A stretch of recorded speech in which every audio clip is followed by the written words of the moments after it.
Oi, oi pessoal, boa tarde a todos aí. Vamos iniciar então agora a nossa segunda live sobre os debates, né, da nossa onda aí do colegiado do curso, dos professores, né, nossos diálogos temáticos em biologia. Vai ser um bate-papo agora com a professora Carolina Arantes. Nós vamos falar sobre Amazônia. Vamos falar um pouco aí sobre Amazônia sitiada.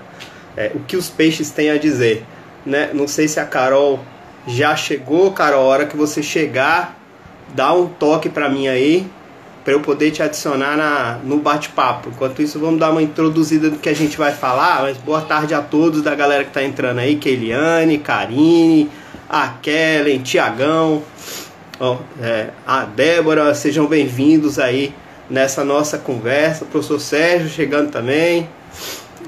Esperar a Carol entrar, ela deve estar chegando aí em alguns instantes. Bom, a nossa ideia, que a gente conversou bastante, eu e a Carol, do que a gente tinha para falar. Na verdade, se a gente pensa... Carol, então você tem que adicionar isso, tem que apertar um botãozinho para participar, tá? Vai aparecer aí eu te chamo.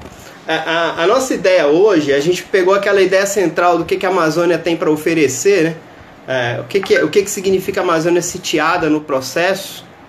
Deixa eu só ver como é que eu faço para chamar aqui a Carol.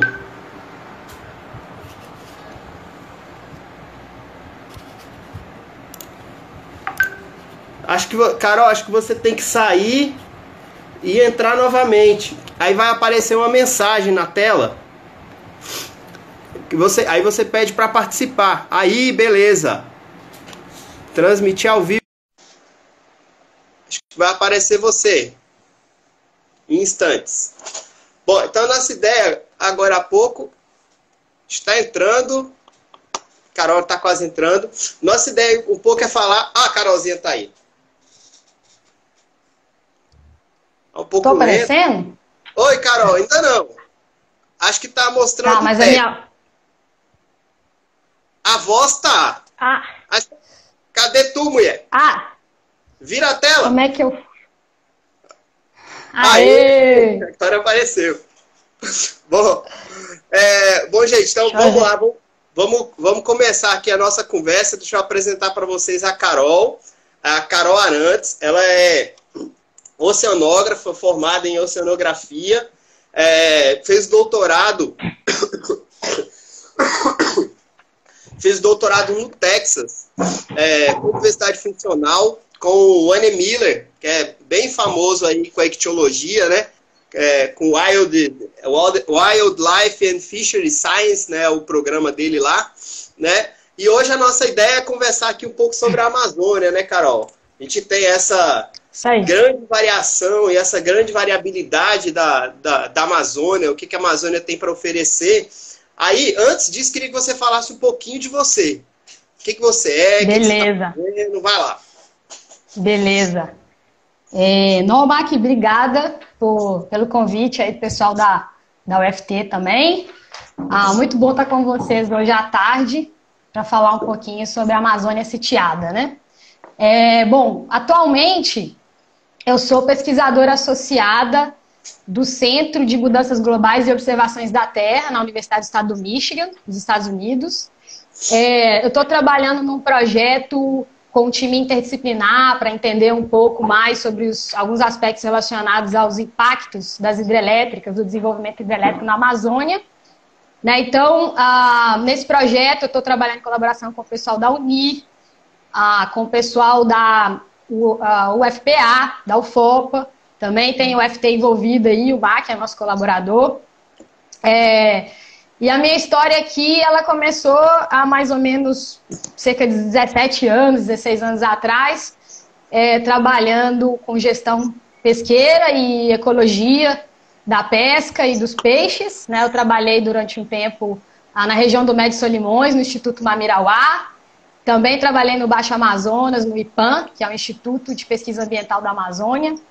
Aí, como o Mac falou, desenvolvi o meu estudo de doutorado na Texas A&M, na Universidade do Texas, no laboratório do Wayne Miller, estudando relações entre a cobertura da paisagem, diversidade de peixes, ecologia trófica e a pesca na área de várzea do Rio Amazonas.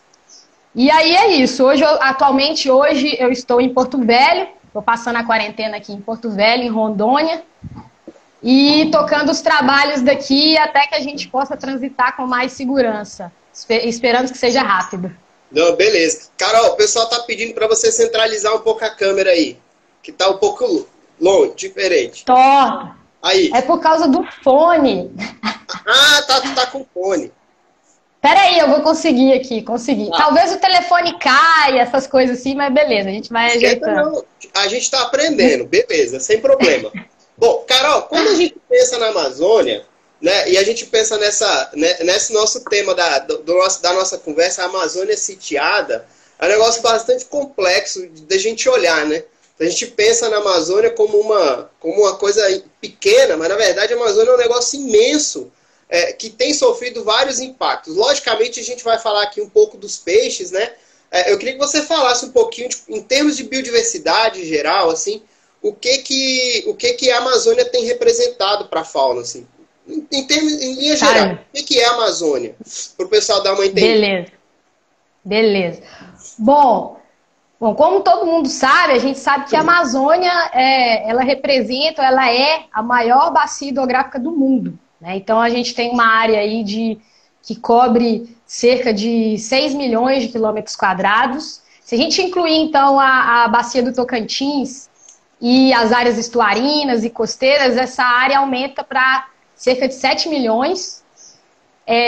Dependendo da forma como a gente vai delinear as bacias, dependendo da escala que a gente determina, ou a quantidade de níveis hierárquicos, nós vamos encontrar diferentes números de bacias dentro da grande bacia amazônica. Mas quando a gente foca nos grandes rios e nos grandes tributários do Rio Amazonas, pensando numa escala mais ampla, uma escala mais coarsa, a gente pode identificar aí cerca de mais ou menos 20 grandes bacias hidrográficas, né? Então a gente tem, por exemplo, a bacia do Rio Amazonas, que é a maior bacia do mundo, tem uma bacia do Rio Madeira e a bacia do Rio Negro, que também, esses rios estão entre os 10 maiores rios do mundo em termos de vazão média, né, de água. E essa diversidade, a Amazônia ela possui então uma grande diversidade de corpos hídricos, né, que tem altíssima diversidade de peixes. E essa alta diversidade de peixe ela é resultado da história biogeográfica, das histórias climáticas, características ecológicas e físicas e químicas desses rios, né? Então, uma característica marcante que a gente tem, pensando em termos de grandes rios e tributários do Rio Amazonas, pequenos e grandes tributários, são os tipos de água que variam bastante entre as bacias, né? Então, a gente... Mac, se você quiser comentar, intervir aí, vai lá. Viu? Pode tocar, pode tocar, vai lá. Daqui a pouco você fala. Então, essas características variadas, né, de tipos de água, que variam entre as bacias, elas influenciam processos biogeoquímicos e características bióticas, incluindo a diversidade de peixes, né? Então, o pessoal que está aí na live já deve ter estudado, ouvido falar dos 3 grandes tipos de rios de acordo com a cor da água, a qualidade da água, né? Os rios de água branca com pH neutro, perto de neutro, né? Os rios ricos em sedimentos de suspensão com muitos nutrientes, como o Rio Amazonas e o Madeira. Os rios de água preta tem aí pH baixo a neutro, baixo níveis de nutrientes, sedimentos, e os rios de água clara com pH também parecido com o do Rio Negro, de baixo a neutro, baixo níveis de nutrientes também, como exemplo Tapajós, um rio de água clara, o rio de água negra temos o Rio Negro, os rios de água preta, né, o Rio Negro, e de água branca, como eu falei, o Madeira e o Tapajós. Tem uma e coisa aí, só para fechar... Vai lá, Fá. Eu ia falar só para fechar. Pode falar. Essa diversidade toda, ela então vai culminar numa alta diversidade de peixes, a mais alta diversidade de peixes de água doce do mundo, com cerca de 2.500 espécies descritas, mais muitas outras para serem descritas, vamos pôr aí cerca de 1.000 espécies ainda, que ainda precisam de ser descritas taxonomicamente, né? Tem um alto grau de endemismo, ou seja, espécies que não são encontradas em nenhum outro lugar do planeta, cerca de 1.000 espécies, ou um pouco mais, são endêmicas. Então, essa diversidade, ela representa 15% da diversidade de peixes de água doce do mundo, né? Então, altíssima. Diga lá, Mac. É muito legal a gente pensar nisso, porque a gente olha a Amazônia como uma coisa... às vezes a gente só olha por um lado da Amazônia, né? Que é o que a gente vê na mídia.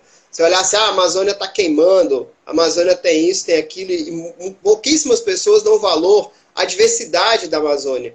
Tanto em termos de água, como você comentou muito bem, a questão dos tipos diferentes de água, né? Que é uma coisa muito simples para a gente olhar, a partir do princípio dos peixes, por exemplo, mas em relação à própria diversidade de espécies, que é uma coisa absurda, né? Eu penso sempre assim, lá no Madeira, por exemplo, aí onde você está, aí no Madeira, que é um rio de água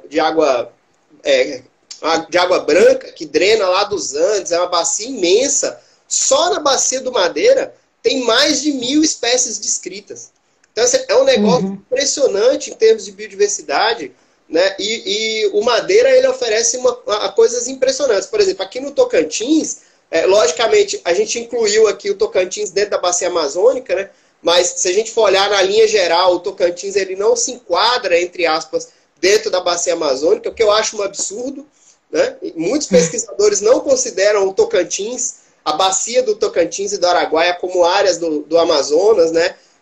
E tem muitos outros rios aí no processo que podem influenciar, né, essas coisas, mas a gente pensa muito nesse volume de água, nessa quantidade de situações, nessa diversidade. Por exemplo, aqui no Tocantins foi descrito, tem um trabalho muito recente, se não me engano, de 2016, que ele estimou 520 espécies.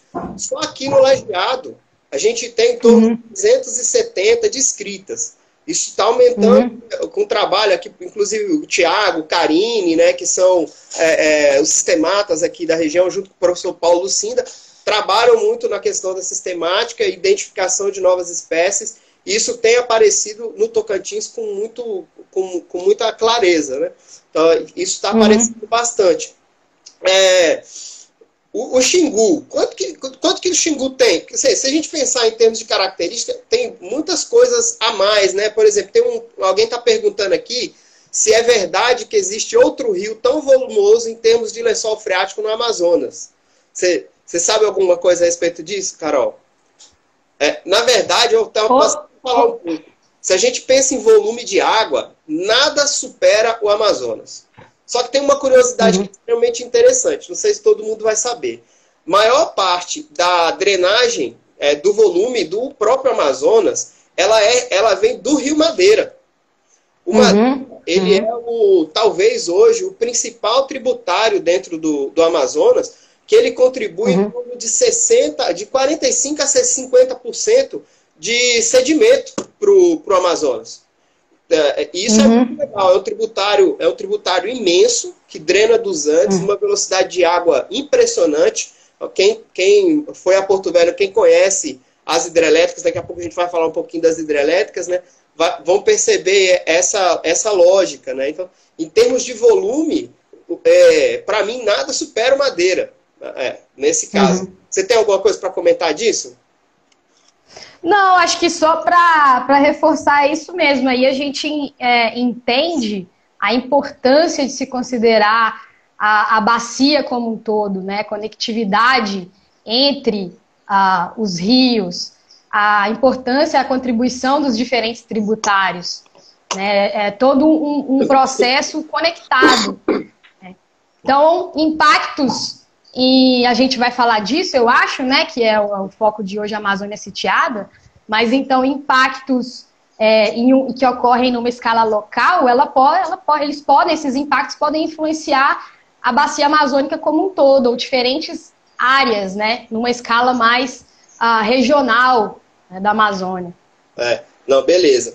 Carol, tem uma coisa que é mais ou menos o foco do nosso trabalho, que é a questão da diversidade funcional. Né? A gente trabalha com uma característica um pouco diferente de olhar somente para as espécies, né? A gente olha um pouco mais para uma questão de funcionamento do sistema. O que significa diversidade funcional? Só para a galera entender, para a gente direcionar um pouco a ideia, para a gente chegar lá nos impactos, que é quando a gente vai falar do que a gente faz mesmo em termos de diversidade. O que significa diversidade funcional, Carol? Tá. Primeiro, assim, eu queria só comentar que a gente sempre está falando de biodiversidade, né?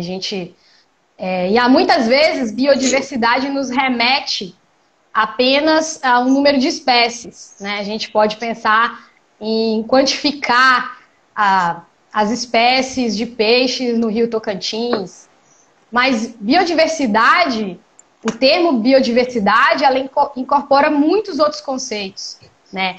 A gente pode pensar em variações de diversidade entre hábitats, entre rios, ou seja, betadiversidade, e a gente pode pensar também em componentes que estão relacionados ao papel das espécies, ou as estratégias ecológicas das espécies num determinado ambiente, que seria a diversidade funcional. E a biodiversidade incorpora, não é do nosso tema aqui, a gente não vai entrar nisso, mas se a gente olhar na literatura e pensar a respeito, a biodiversidade incorpora até aspectos sociais, né, como a diversidade, a grande diversidade cultural que a gente tem na Amazônia.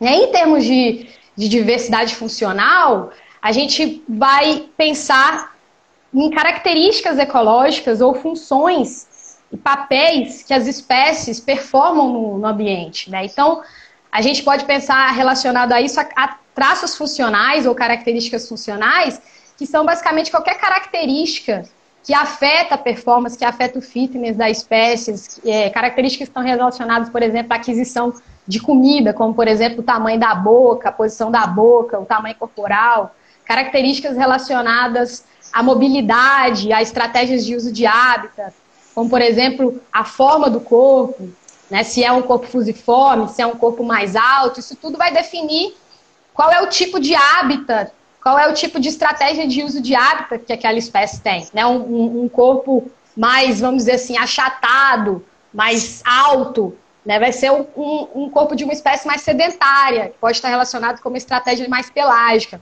Um corpo de uma espécie mais fusiforme, geralmente com nadadeiras peitorais, por exemplo, mais longas, vai estar remetendo uma espécie que tem alta capacidade de dispersão, né? E assim por diante. Eu acho muito legal. Quer comentar um pouquinho? Eu quero falar um pouquinho, porque na verdade, assim, quando a gente pensa em diversidade funcional, a gente sempre se acostumou a olhar a diversidade, os peixes, né, um pouco sobre o ponto de vista de número de espécies, né? Aí a gente sempre usou os índices tradicionais, índice de Shannon, índice de hectabilidade, enfim, essas coisas, né? Mas quando a gente olha a diversidade funcional, a gente leva em consideração tanto o número de espécies, quanto a abundância desses indivíduos, mas também a característica que o cara tem, né? Então, aquilo que você falou, você pensa num indivíduo que tem uma boca para baixo, né? Ele come determinado tipo de alimento. Um cara que tem uma boca para cima, ele já vai comer outra coisa. E essa característica, se o corpo é mais fino, maior, menor, tudo isso vai influenciar a dinâmica do indivíduo dentro do ambiente, né? E se a gente pensa nos amazônicos, como que a gente tem variedades de hábitats completamente diferentes, daqui a pouco a gente vai falar um pouquinho sobre isso também, como que esses hábitats estão sendo impactados e como as espécies têm respondido a isso, né? Deixa eu só fazer um parênteses perguntando aqui, pedindo para você explicar um pouco do que é o fitness do peixe. O fitness é quando o fitness é a maximização, vamos dizer assim, a maximização do sucesso reprodutivo,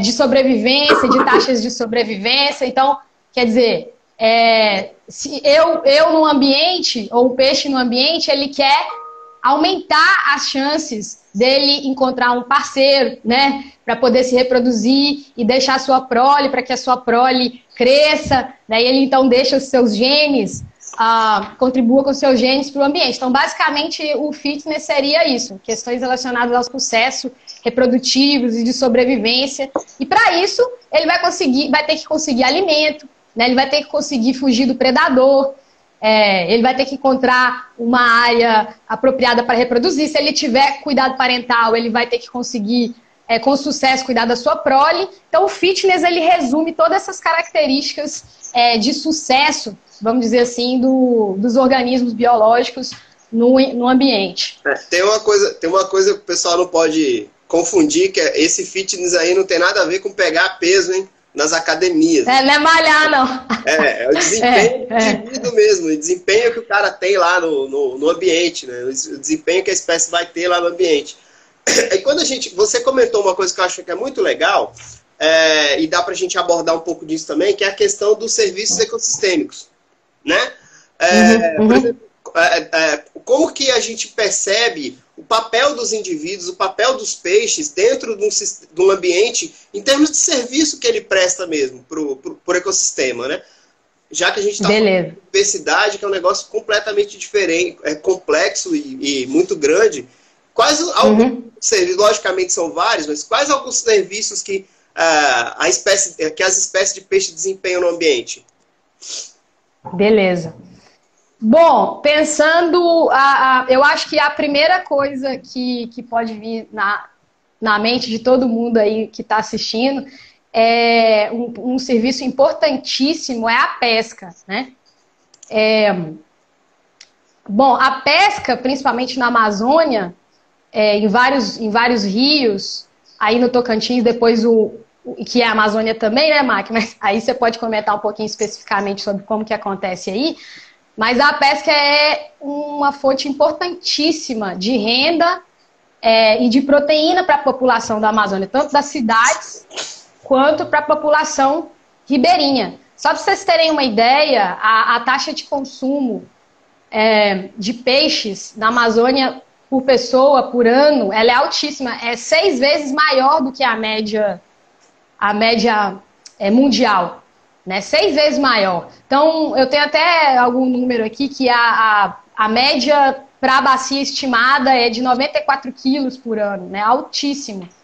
E, além disso, a pesca é importante para a geração de renda das famílias. Não sei se a gente vai ter oportunidade lá na frente, eu acho que sim, de falar um pouco sobre alguns trabalhos que a gente está fazendo com relação a isso, a estimativas de rendas relacionadas às características funcionais das espécies.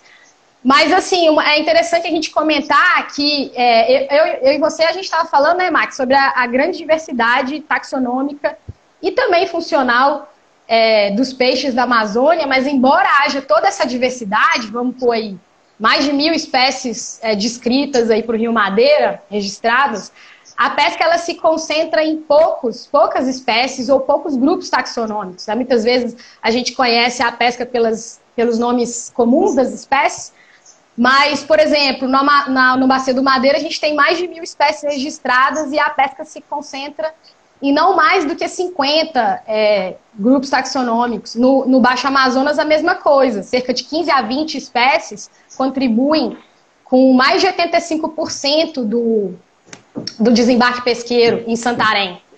Né? Então, a gente tem uma alta importância que está focada em poucas espécies. Isso eu acho que é extremamente interessante quando a gente pensa em termos de biodiversidade mesmo, porque como a pesca é concentrada em um número muito pequeno, né, e hoje a gente tem, e é onde a gente vai começar a chegar agora, na questão dos impactos, né, essas espécies, elas são talvez as principais que têm sofrido impactos muito grandes em relação à Amazônia, né, Carol? E aí eu queria que você falasse um pouco sobre essa coisa dos impactos, em como, pensando na Amazônia sitiada, que tipo de impacto a gente tem percebido na Amazônia que tem afetado a vida dos peixes, né? Tá. Sabe, antes de falar isso, eu posso só falar de mais uma função ecológica. Pode, claro. Comentar rapidinho. Que além de prover assim, esse recurso importantíssimo, que é o recurso pesqueiro, né, algumas espécies têm um papel-chave no ecossistema, tá? Contribuindo singularmente, não sei, contribuindo significativamente para a ciclagem de material e fluxo de energia e matéria. Né? Então, eu sempre acho interessante, tem um estudo que foi desenvolvido pelo grupo do Alex Flecker, e foi publicado em 2006. E é um experimento muito interessante, que eles avaliam como que a perda de uma única espécie pode afetar completamente as funções do ecossistema. Né? Então, esse experimento, eles desenvolveram um experimento em que eles controlaram, retiraram de alguns locais, fizeram alguns locais cercados, e retiraram um Prochilodontidae, um detritívoro, que é o Proquilodos, que é a corimba, o curimatá, o papaterra. Nós estamos aqui na bacia também.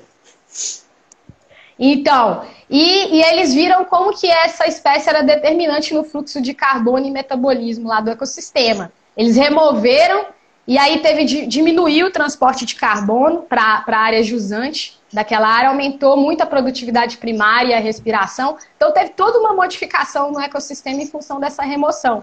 E aí eles notaram que essa espécie, então, ela tem uma baixa redundância funcional. Ou seja, o que significa isso?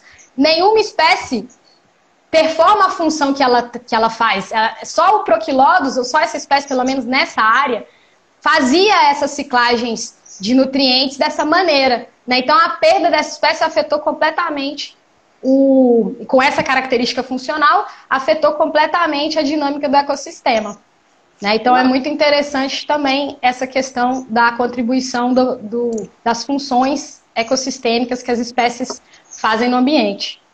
Legal, legal. Legal. Não, isso é muito bacana. Quando a gente pensa na característica da espécie, o tanto que perder um indivíduo, perder uma espécie, influencia no ambiente, né? E aí entra na questão dos impactos mesmo, que é onde a gente vai chegar como a Amazônia está realmente sitiada no processo, né? Aí, fala um pouco desses impactos, Carol.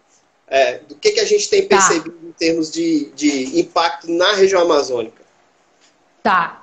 Bom, a gente sabe e acompanha direto, né, que a pressão e os impactos na Amazônia são intensos. Né? Existem várias formas de alterações do ecossistema. E esses impactos, a gente pode pensar em impactos em diversas escalas, né? Desde uma escala global, por exemplo, as mudanças climáticas, até escalas locais e regionais. Esses impactos eles podem acontecer de forma única, de forma separada, ou eles podem interagir, né? Acontecer de forma sinergética, que a gente fala, podem acumular também. A gente pode pensar em pelo menos 6 grandes impactos. Por exemplo, as mudanças climáticas, como eu falei, em termos globais, com alterações importantes da intensidade e duração dos períodos de seca e cheia nas áreas dos rios, né? Então, a gente tem um outro impacto, um segundo impacto, que é a sobrepesca. Então, a sobrepesca, a gente observa atualmente, já há muitos anos, né, a gente vem observando um processo de declínio do comprimento, do tamanho médio corporal nas capturas pesqueiras, né, de espécies de grande tamanho para espécies que vão reduzindo esse tamanho corporal. Isso daí é um indicativo de sobrepesca, é um processo chamado fishing down. Né? E a gente também tem impactos relacionados à poluição, né? Exploração de petróleo, principalmente na região oeste da bacia amazônica, rejeitos de agricultura, né, com fertilizantes, mercúrio e rejeitos de garimpo. Maqui, se você quiser lembrar de alguma coisa e entrar aí, você fica à vontade, tá? Isso tem até um pouco a ver com uma pergunta que está bem aí do Pedro.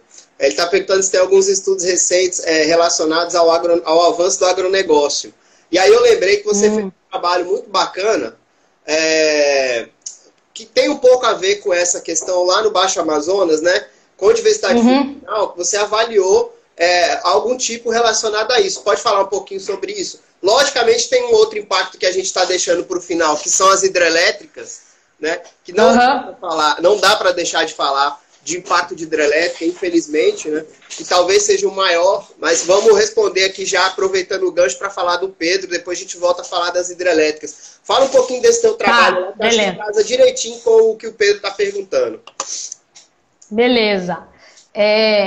Tá, e depois eu completo essa linha aqui, que era esses 6 impactos, mas aí a gente já está perguntando na pergunta do Pedro aqui, na resposta, a gente vai cobrir um outro impacto que é bastante significativo também, que é o desmatamento, né? Isso.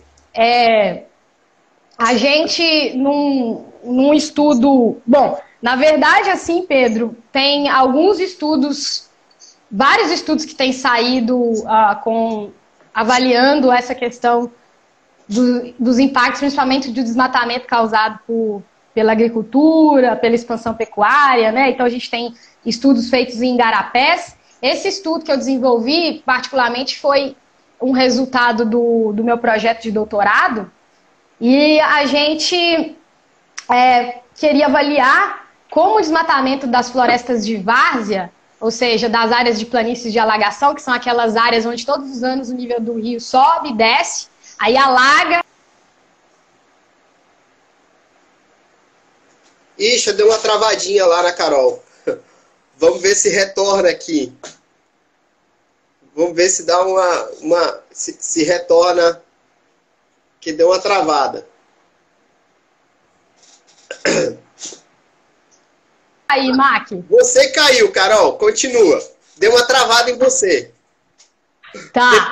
Mas, enfim, essas áreas de várzea, elas são extremamente produtivas, né? E nessas áreas, essa conectividade entre as terras alagadas e o rio, né, causam uma grande dependência dos peixes nessas áreas, onde eles migram lateralmente para essas áreas de floresta, encontram importantes áreas de alimentação, de criação, né, de proteção contra predadores e tudo. Então, quando essas áreas são desmatadas, a gente espera que isso vai afetar diretamente a biomassa de peixes, a diversidade taxonômica, a diversidade funcional, as cadeias tróficas, e isso que o meu projeto explorou, né? Então a gente coletou peixes ao longo de um gradiente de conservação da floresta, desde áreas bem desmatadas até áreas mais conservadas na região do Baixo Amazonas, onde a floresta de várzea foi desmatada, tem sido desmatada historicamente, mais de 50% da floresta foi desmatada. E aí a gente encontrou, então, que a estrutura das assembleias... Eu acho que eu tô caindo de vez em quando, mas tá. A estrutura das assembleias e a biomassa de peixes, e a estrutura funcional e taxonômica, e a biomassa funcional e taxonômica de peixes, está relacionado com esse gradiente de floresta. Algumas espécies, dependendo das suas características ecológicas, como, por exemplo, espécies que a gente sabe que têm traços funcionais associados a ambientes estruturalmente complexos, vamos supor, espécies que têm um corpo alto, que têm capacidade de fazer manobras, grupos sedentários, né, que se a floresta for cortada não vão migrar para outra área, espécies que se alimentam do recurso das florestas, né, como por exemplo herbívoros, detritívoros, elas foram fortemente associadas à floresta, né, significando que elas são mais vulneráveis ao desmatamento. Por outro lado, outros grupos de espécies com outras características funcionais mais generalistas, por exemplo, espécies que têm hábito pelágico ou espécies que têm capacidade de migração, né, que podem dispersar para outras áreas, elas foram associadas com águas abertas, significando que elas são menos vulneráveis ao desmatamento. Então a gente vê que a vulnerabilidade das espécies a este impacto está relacionado com seus traços ecológicos, né? E só para fechar, uma coisa interessante é que quando a gente pensa que, vamos imaginar que a gente desmata uma área em função da expansão agropecuária, né? A gente está correndo o risco de perder características funcionais únicas, ou espécies que estão fortemente associadas com essas áreas de florestas, que se essas áreas desaparecerem, elas desaparecem também. né? Então, isso é o chamado, a gente fala homogeneização biótica ou homogeneização funcional. Né? Isso que a gente encontrou lá para a região do Baixo Amazonas. Isso é muito interessante da gente pensar, porque a gente vive hoje numa situação de Amazônia em que está sendo o avanço da agricultura, o avanço da derrubada de mata em função da floresta mesmo, né? De você cortar a madeira, né? As grandes madeireiras, enfim. A pressão que a Amazônia tem sofrido em relação a isso nos 2 últimos anos, principalmente. Esse ano, por exemplo, bateu recorde de desmatamento na Amazônia. Né? Lógico que o foco hoje está todo mundo voltado para o Covid, mas ninguém lembrou desse processo. Né? Quem lembrou de uma coisa pontual. Mas é legal a gente pensar como que o avanço da agricultura ela também afeta a questão dos peixes. Né? E aí a gente sempre fica nesse contrassenso entre conservação ou não do ambiente, né? Porque o desmatamento avança. Em contraponto, a gente tem uma floresta que é completamente diversificada, muito interessante de ser mantida em pé, mas a gente não faz isso, né? E isso tem afetado os peixes, como você bem falou. Aquelas espécies que são específicas de determinado ambiente, você desmatou, tchau, a espécie já sumiu, você perde uma função no ambiente, né? E perder função, em alguns casos, é muito mais importante do que se perder a espécie. É isso que se defende muitos dos pesquisadores que trabalham com diversidade funcional, né? Inclusive. E esse é, logicamente, um contrassenso no processo. Bom, temos mais um tópico para falar, que é da questão das hidrelétricas. Logicamente, as hidrelétricas, elas são... a gente vai abordar isso aqui também, aqui nas lives, no futuro, né, que o nosso grupo trabalha bastante com hidrelétrica aqui na região. Mas tem uma das características que eu acho que é extremamente interessante pensar na questão dos impactos de hidrelétrica. Eu vou até citar uma coisa aqui de um trabalho de uma amiga, que é a Marília, que ela mora até em Rondônia. Marília fez um trabalho muito interessante com a dourada. A dourada é um grande siluriformes, um peixe de couro gigantesco, apreciadíssimo na região amazônica, e ele é muito bacana, assim, o peixe é muito bonito, é muito saboroso. E ela fez um trabalho muito legal que foi com otólito de peixe. Ela trabalhou com... Quem não sabe o que é otólito, são aquelas pedrinhas que ficam dentro da cabeça dos peixes, né? Então ela tirou aquelas pedrinhas, fez uma análise da quantidade, da concentração de estrôncio, que é um isótopo estável. O trabalho dela é bem bacana, mas o que é legal é o resultado. Ela viu que essa espécie em si, ela andou do Baixo Amazonas até a cabeceira dos Andes para desovar. Isso levou um tempo para ela chegar lá. Quando chegou, ela desovou, né? A Karine está colocando pedrinha, né? São os otólitos, cara. Subiu para os Andes, a espécie desovou e ela voltou. A espécie voltou para o lugar de origem. Então, isso é muito legal. Ela chamou isso no trabalho, um trabalho extremamente inédito, bem bacana, que ela chamou isso de homing natal. E o que é mais interessante, as larvas que derivaram e se e cresceram, foram derivando ao longo da bacia do Rio Madeira e ao longo de outros rios do Amazonas também. Voltaram para o estuário, cresceram e voltaram para o mesmo rio onde nasceram para desovar.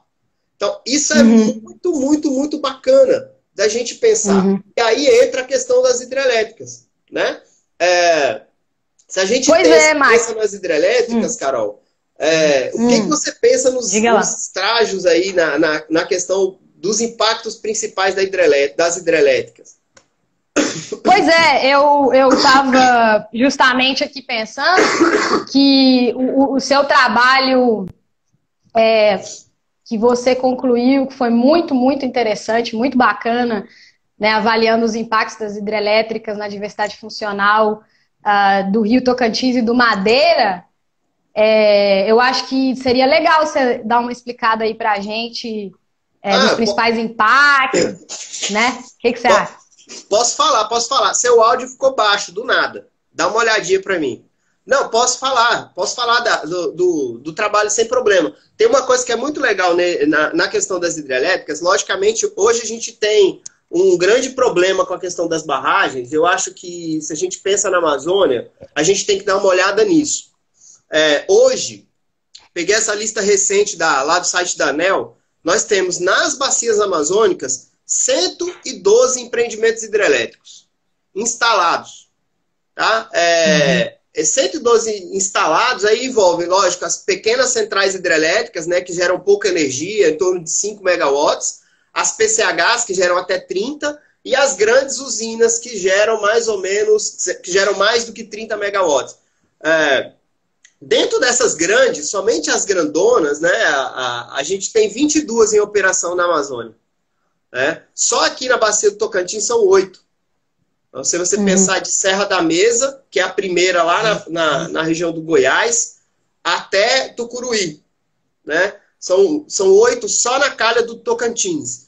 Todas essas hidrelétricas causam uma coisa que é extremamente interessante, que é a interrupção do fluxo original do rio, né? Interrompe a rota migratória. Então, o que tem acontecido no Madeira, por exemplo, com Santo Antônio e Jirau, em razão da migração, por exemplo, da Dourada, que eu acabei de falar desse estudo, é uma coisa extremamente clássica. O que a Marília mostrou nesse trabalho dela, que é muito legal, ela mostra que após a hidrelétrica, as espécies só chegam até a primeira hidrelétrica, elas não continuam o fluxo. E isso é um impacto de migração, um impacto de comportamento da espécie que a gente não tem como mensurar, né? Então, isso é uma coisa bastante grave. Se a gente pensa na questão das hidrelétricas, ela tem esse patamar aí, essa situação que é mais complexa em termos de problemas com a questão da barragem mesmo, né? Com a questão da ecologia das espécies. Logicamente, tem outros aspectos que são importantes quando a gente pensa em barramento do rio, né? Entre eles, a interrupção das rotas migratórias é principal, talvez do ponto de vista. Logicamente, você tem a questão do aumento do nível do rio, que também é um outro problema, né? As espécies precisam se adaptar a esse caminho, a essa nova tendência, a esse novo ambiente. Isso causa uma série de problemas, né?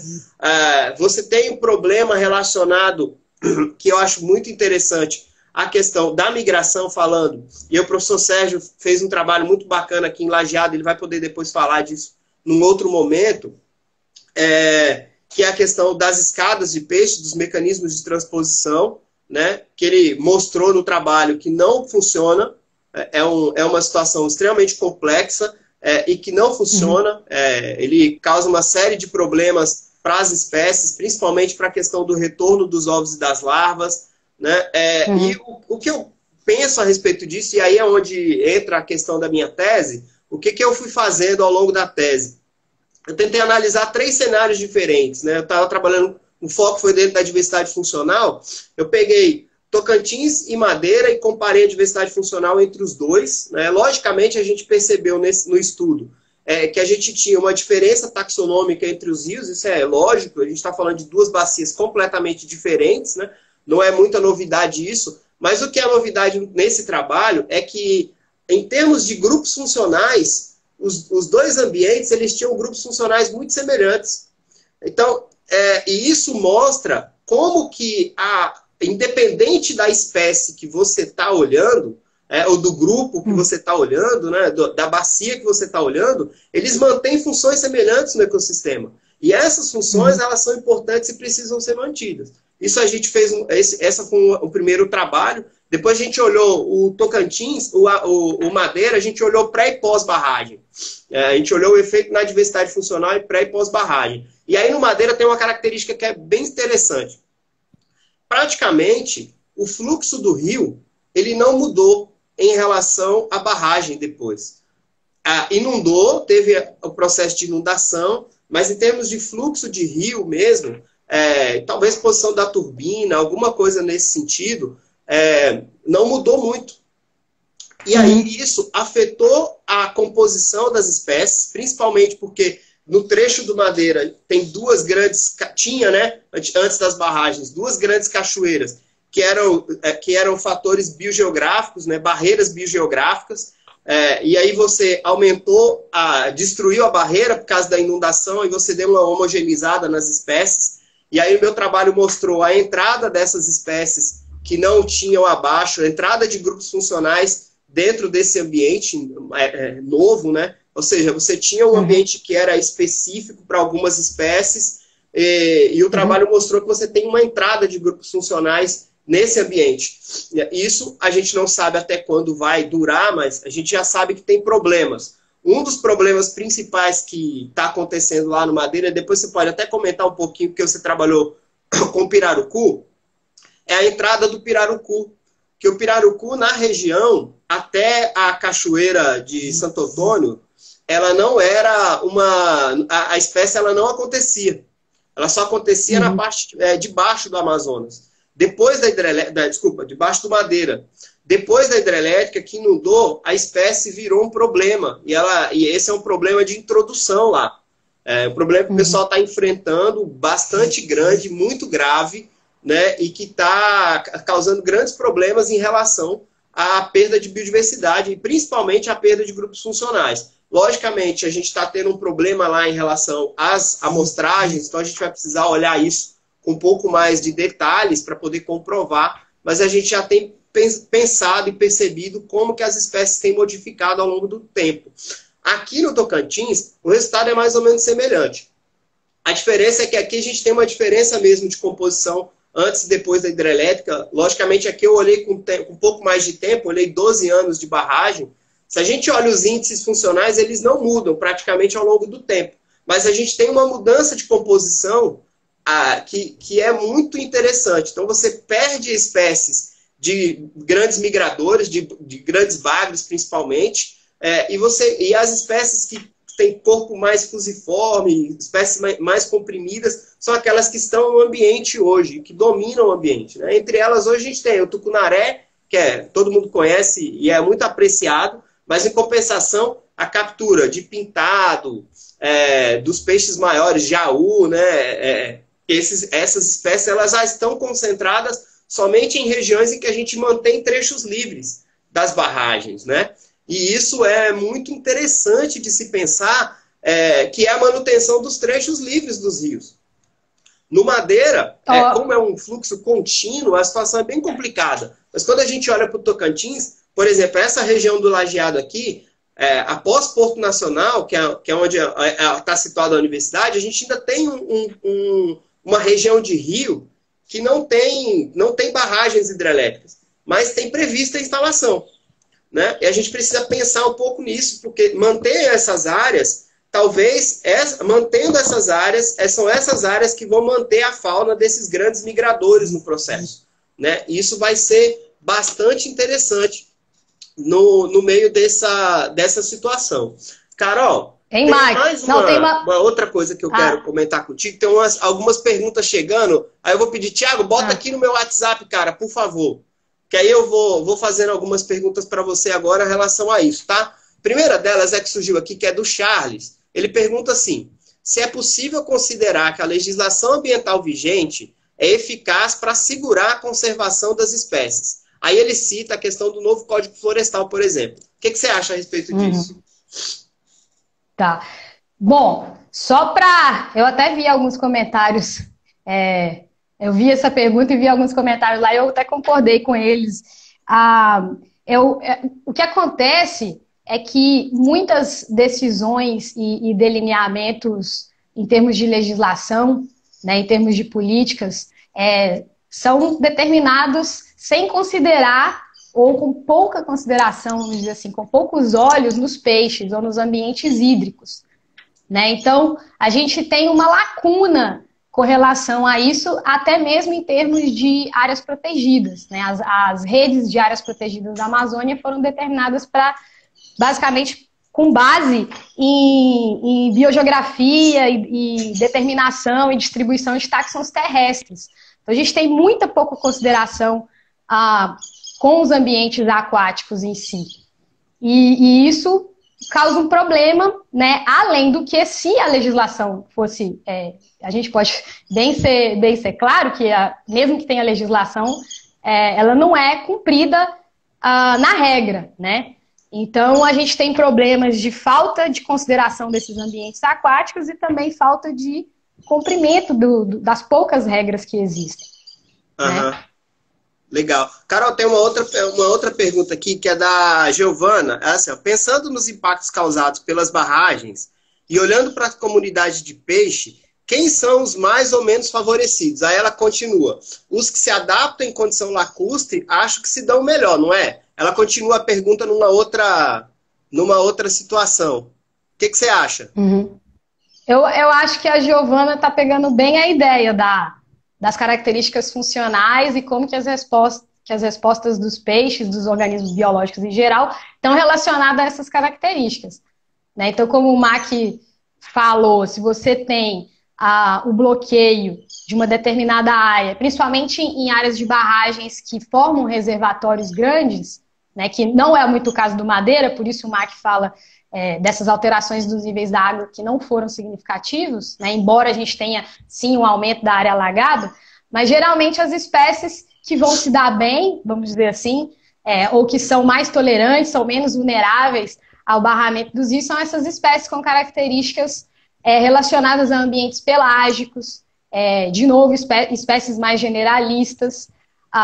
Então, a gente tem, por exemplo, como o Mac falou, o aumento do tucunaré, que é uma espécie sedentária, né? Piscívoro também, piscívoros lacustres tendem a aumentar, né? Não só na Amazônia, como a nível global. E aqui, no Madeira em particular, se você quiser falar, Mac, começar, não sei, falar um pouquinho sobre nossos trabalhos que a gente tem desenvolvido aqui, focando na pesca, a gente, como eu comentei lá no início, né, nos meus projetos atuais, eu estou trabalhando em colaboração com o pessoal da Unir, particularmente com a Carolina Dória, com o MAC, né, que a gente está tentando entender o impacto dessas hidrelétricas que foram construídas aqui no Madeira, concluídas mais ou menos em 2011, Santo Antônio e Jirau, na pesca. Né? Então, a gente sai um pouquinho daquele escopo da coleta experimental, dos bichos que a gente vê na água, e já passa para o serviço ecossistêmico que a gente comentou, que é a pesca, né? Como que as barragens afetaram a composição funcional da pesca? E como que isso afeta a economia, né? O valor econômico das espécies? Porque algumas espécies com determinadas características funcionais, por exemplo, de alta capacidade de dispersão, que atingem grandes tamanhos, elas têm um valor econômico mais alto do que determinadas espécies que podem ser mais tolerantes às barragens. Então, a gente perguntou como que isso afeta a composição funcional e a economia da pesca e a renda do pescador. Né? Quer falar, Mac, um pouco sobre isso? Esse trabalho está sendo muito bacana porque a gente está olhando diferentes comunidades aí distribuídas ao longo do Madeira, são 17 comunidades, né? E a gente está olhando exatamente como que a hidrelétrica tem afetado isso. Então tem uma série de dados aí de 10 anos que a Carol, foi minha orientadora no doutorado, ela tem da pesca, né? São aqueles indivíduos que que ela acompanha a pesca durante 10 anos ao longo de várias comunidades ribeirinhas, né? Então ela fez esse levantamento e agora a nossa pergunta é como que a hidrelétrica afetou as comunidades, né, em termos de diversidade funcional. A gente está achando um resultado bastante legal, interessante nesse processo. O trabalho vai sair em breve, a gente está finalizando as figuras, né, Carol, para poder mandar. Uhum. E o que a gente tem visto é que você tem uma preferência hoje, né, não é preferência, mas muda completamente diferente a opção da pesca em função da hidrelétrica. Né? Antigamente, antes da hidrelétrica, a preferência dos pescadores, que eles conseguiam capturar, logicamente, eram os grandes bragues, os grandes migradores, espécies com valor econômico maior. E hoje, a gente já tem percebido que o problema é completamente diferente. Então, a gente tem visto uma desvalorização do valor do pescado, que isso é uma coisa absurda, uma supervalorização das espécies de grande porte, já que já está mais difícil de pegar, eu vou cobrar mais caro por ela. Antes você pegava, por exemplo, uma dourada, custava em torno de R$ 9 o quilo, hoje uma dourada custa 30, né? E isso é um dos resultados que a gente está olhando lá. Tem muitas coisas interessantes no meio desse processo de influência do próprio alagamento nessa distribuição de renda, na distribuição das espécies, nas características funcionais que as espécies têm, que as comunidades têm optado por escolher, né, por pescar, e isso esse trabalho está muito bacana. Assim, a gente está caminhando por uma linha. Carol, deixa eu só te interromper, que tem mais 2 perguntinhas aqui em cima. Deixa eu só me localizar, que eu pedi para o Thiago mandar para mim aqui. É o seguinte. A Karine está perguntando: os peixes que se adaptam em condição lacustre se dão melhor em ambientes de corredeira, ou os que ficam em corredeira e no fundo de rocha migram para locais remanescentes do rio? Em termos funcionais, o que você tem percebido? Eu tenho um exemplo aqui do Tocantins, por exemplo, só para interromper. Um exemplo comparando entre Madeira e Tocantins. Talvez as 2 principais diferenças. No Madeira e Tocantins, principalmente no Madeira, com essa diferença de nível, com essa diferença da barreira geográfica que tinha no Madeira, muitas espécies de corredeira, elas não conseguiam subir, né? E aí você tem principalmente os loricarídeos, né? Os peixes, os siluriformes, os loricarídeos, né? Aqueles que ficam associados à rocha, né? E eles não conseguiam subir. Após a hidrelétrica, esses peixes começaram a conseguir resolver, começaram a migrar para as outras partes, né, da hidrelétrica, a parte da barragem, mas eles foram desaparecendo. Então, hoje é muito mais difícil encontrar. Logicamente, tem a ver com o desaparecimento das cachoeiras, né? A gente não está encontrando muitas espécies. Mas essas espécies, embora você tenha essa característica, ela não era uma espécie de grande importância, digamos assim, lá no Madeira. Né? Aqui no Tocantins, ao contrário, é uma espécie que tinha uma abundância muito grande antes das hidrelétricas. Né?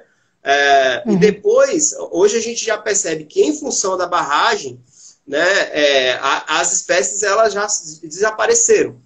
A gente ainda encontra, logicamente, a Karine, que trabalha com os loricarídeos aí, com taxonomia, ela vai encontrar isso em alguns locais, ela consegue capturar os indivíduos, mas comparado ao que tinha antes, é completamente diferente, né? Mas tem uma outra perguntinha aqui no meio. Deixa eu ver, quem é?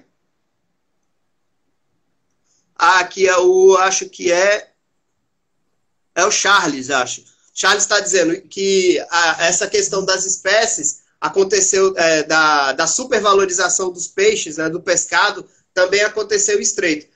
Cara, a gente vai encontrar esse padrão aí mais ou menos em todas as hidrelétricas. Infelizmente, o que a gente tem percebido é essa redução de diversidade funcional no processo, né? Esse comentário que o Charles colocou aí é bastante interessante. Carol... Agora, só para complementar... Pode, só para complementar. Mesmo que os valores de mercado tenham aumentado, né, nosso estudo também está mostrando que a renda dos pescadores, embora o valor tenha aumentado ao longo dos anos, né, como resposta à diminuição dessas espécies de maior valor econômico, a renda dos pescadores tem declinado. A gente encontra aí declínios, diminuição de até 37%, ou de média, na verdade, 37% na renda dos pescadores aqui da região do Madeira. E aí também, para comentar a pergunta da Karina, né? Esses traços funcionais, essas espécies associadas a corredeiras, a reolíticas, né? Espécies associadas a ambientes de água rápida, como você comentou, elas estão entre os grupos funcionais, né, mais vulneráveis. Então, como o Mac falou, talvez essa redução, essa característica não tenha sido tão marcante aqui no Madeira, mas no Xingu a gente sabe que a história já é, por exemplo, só para citar um exemplo, onde espécies bentônicas, né, inclusive várias de importância ornamental, são extremamente importantes importantes e são diretamente afetadas, e inclusive após o alagamento lá da região no Xingu, teve alta mortalidade de uma espécie, Umbracistus, uma espécie reolítica. Né? Então, Carol, isso é uma característica... Eu vou te interromper só para te agradecer, porque eu acho que vai cortar a live aqui. Obrigado. A gente não conseguiu abordar os últimos temas, a gente não conseguiu responder.